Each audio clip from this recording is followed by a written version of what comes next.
So you started out in TV composing and then switched to film. Is there a big difference between TV and film composing? And why did you make the switch? From my perspective, from the composer's perspective, there's really not much difference. It's still storytelling through music. It's still the composer watching what's on screen and reacting to it and trying to help the emotional through line of the story through music. But in terms of the perception in the industry, there is a big difference. And you know, once my career, at the beginning of my career, I realized, you know, what I wanted to do and what a lot of young composers want to do also is to do, you know, big movies with big orchestras and have that grand experience. And I was working on some excellent television shows, Buffy the Vampire Slayer and The Practice, two very different shows, but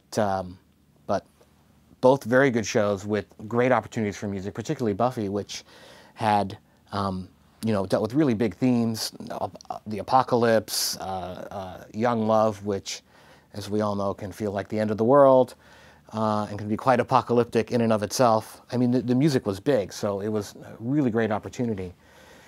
But I also knew that, and I didn't want to lose sight of my eventual dream and goal, which was to do the big movies.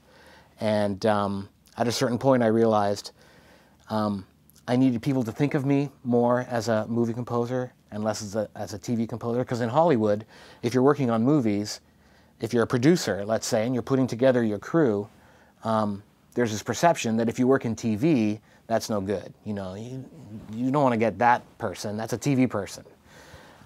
So I wanted to change that perception of me. And also wanted more time. TV is a grind, you know, you're writing, in my case, 30, 40 minutes of music, week in, week out, very long days.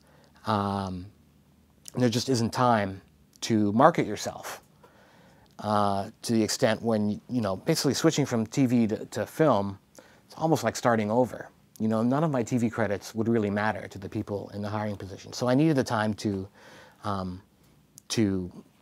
make sure my promotional materials were all good, that there was stuff on my demo CD that sounded like it came from movies and not from TV, that kind of thing.